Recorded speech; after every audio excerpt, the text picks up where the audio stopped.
rupanya bertemu.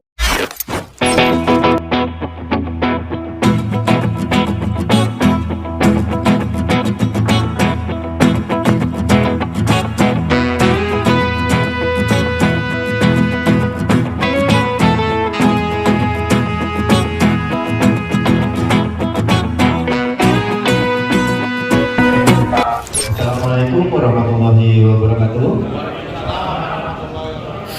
Selamat siang. Oke, perkenalkan kami dari Yayasan Siok Ular Indonesia akan mengisi pelatihan tentang animal rescue, khususnya tentang ular. Di sini kami berfokus pada penanganan ular. Saya Faruk, domisili di Malang sini. Terus yang pakai baju merah ini Mas Syarifuddin, beliau juga anggota Damkar Surabaya. Beliau domisili di Sidoarjo. Lalu yang pakai baju hitam itu Mas Bakti dari Trenggalek. Terus yang pakai hem itu Pak Ramlan dari Kediri.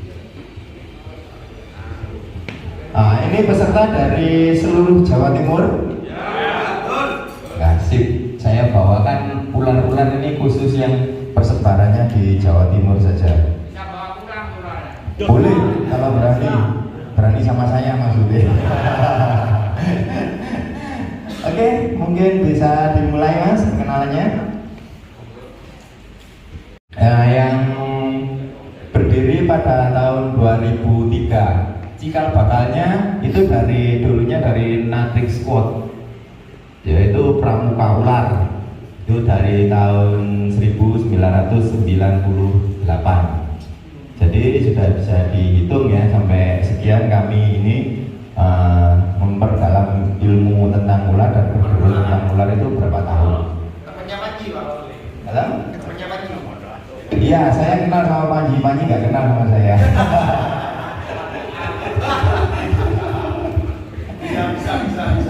Oke, di sini materi kita yaitu tentang Snake Awareness Program, yaitu pengenalan tentang ular. Next.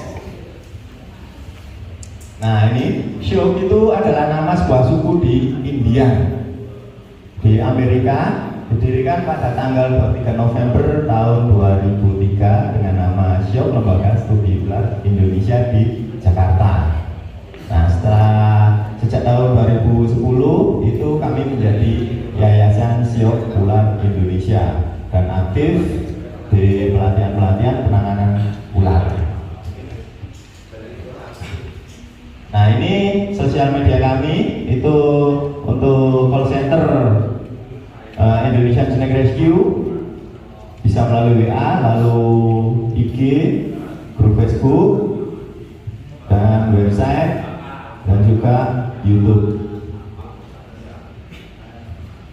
Relawan Syok ini sudah tersebar di seluruh Indonesia. Kami menyebutnya dengan muscle untuk semua relawan ular. Muscle itu disebut otot karena pergerakan ular itu dari otot-ototnya ya. Ular yang nggak punya kaki. Jadi kita mengadopsi dari ular. Oke, next. Misi Syok, misi kami adalah menjadi lembaga yang mapan dan mandiri di bidang studi ular untuk meningkatkan kepedulian masyarakat terhadap ular dengan jalan merubah paradigma negatif tentang ular yang berkembang di masyarakat kita. Di masyarakat tempat kita tinggal itu ular itu biasanya dikaitkan dengan hal yang mistis, yang menakutkan.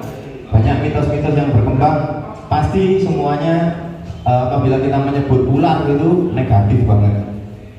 Saya pernah mendapat info di Kupang, itu kawan-kawan di Kupang itu bilang bahwa membahas ular itu hal yang tabu di sana.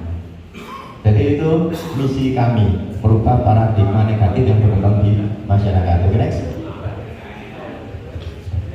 Ini produk-produk yayasan kami ya. Nah, yang kita laksanakan sekarang ini adalah modul yang keempat, yaitu Snake Awareness Program atau pengenalan ular. Oke, next.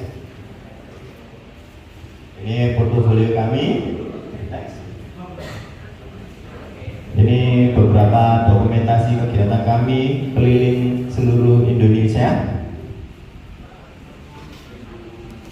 Ini juga. Next. Nah, bukan pawang ular. Ini yang perlu digarisbawahi ya. Semua masuk atau relawan SIOP itu tidak kebal pada bisa ular. Dan juga kami tidak melatih kekebalan terhadap bisa ular. Jadi semuanya sama. Apabila digigit ular bisa tinggi, itu efeknya akan sama saja. Kami tidak pernah melatih kekebalan terhadap bisa ular dan kami tidak kebal pada ular, pada bisa ular. Semuanya berefek ilmiah. Lalu kami ini hanya berbagi pengetahuan tentang karakter ular, khususnya ular-ular yang ada di Indonesia. Jadi kita membagikan karakter-karakternya untuk menangani, dalam menangani ular itu kita berbagi karakter. Nah, dari karakternya situ kita bisa tahu, oh kalau ular jenis ini itu penanganannya seperti ini, seperti ini, seperti ini. Karena berbeda jenis ular itu beda penanganannya, lalu beda ukuran, beda juga cara penanganannya. Next. Fakta dan mitos, ular adalah tetangga kita. Ini adalah fakta. Dimanapun di seluruh permukaan bumi ini pasti ada yang namanya ular, kecuali di kutub. Hanya di kutub saja yang nggak ada ular. Mau itu di laut, di pesisir pantai, di kampung, pedesaan, di hutan, di ladang, di persawahan, di kota pun pasti ada ular. Di rumah kita pun pasti ada ular. Minimal ular kawat itu pasti ada. Jadi itu yang perlu kita sadari, perlu kita ketahui bahwa ular itu sangat-sangat dekat keberadaannya dengan manusia. Dan di seluruh permukaan bumi ini pasti ada ular kecuali di kutub. Nah, mengapa ada ular di sekitar kita? Ini ada yang dari kota besar nggak? Angkat tangan yang dari kota besar. Sambil gede nih mas. Dari mana mas ya? Dari Surabaya. Oke, Surabaya itu sering nggak dapat panggilan rescue ular? Sehari bisa berapa kali? Sehari 3 kali sampai 5 kali. Ada yang bisa memecahkan rekor dari daerah lain?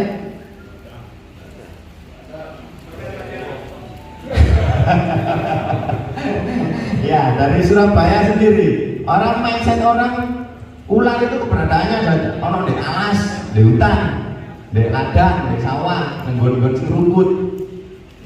Pada kenyataannya di kota pun sing panggone cor-coran tok isine itu ularnya, apalagi ular pitonnya kawat gede. Asli kawat gede. Ular kobranya pun asli lemu-lemu. Benar ini, saya sendiri juga membuktikan. Karena saya sendiri juga sering dapat permintaan sweeping di daerah Surabaya. Nah, kenapa ada ular di sekitar kita? Nah, ular itu adalah satwa liar yang habitatnya paling dekat dengan manusia. Itu pasti. Seperti yang saya jelaskan tadi, minimal ular kawat pasti ada di rumah kita. Lalu yang kedua, bekerja dan membangun industri di habitat ular. Contohnya yang paling banyak kayak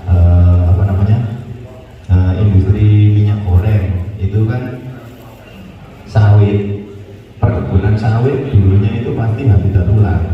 Seperti perumahan-perumahan sekarang, kaplingan-kaplingan itu kan tegalan-tegalan yang notabene itu adalah rumah ular. Jadi itu ular yang datang, apa kita yang mendekati ular?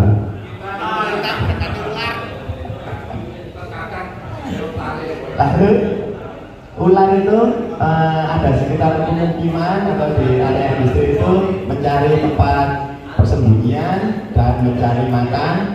Nah, itu insting ular itu ada 3, mencari makan, mencari tempat persembunyian, makan dan minum ya, terus mencari tempat persembunyian dan mencari pasangan di saat masuk musim kawin.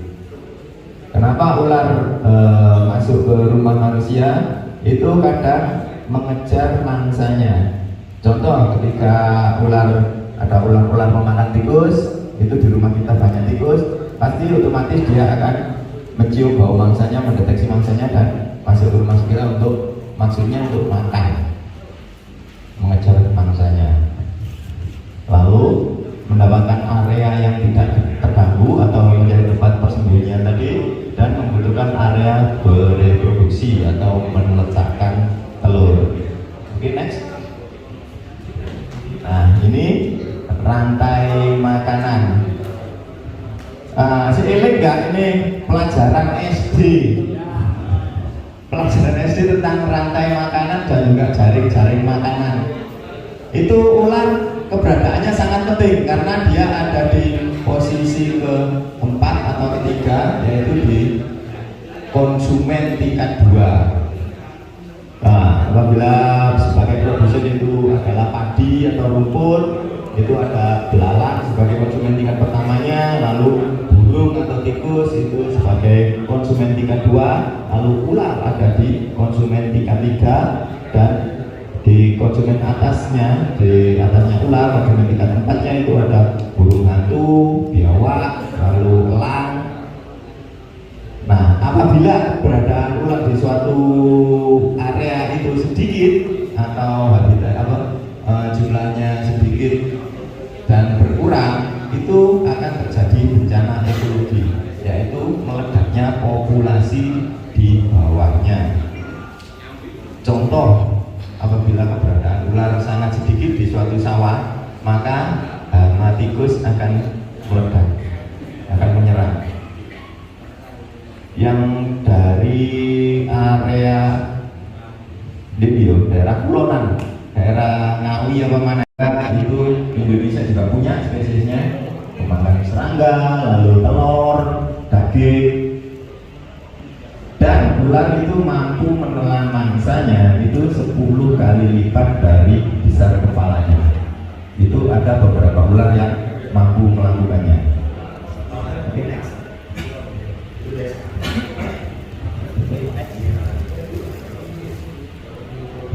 Masuk ke biologi tentang dekat rumah. Ada yang tahu? Di sebaliknya itu juga tidak takut, ular akan tetap melewati. Nah, itu betul. Jangan masih ojek bukan melawan. Itu kan kira berdua.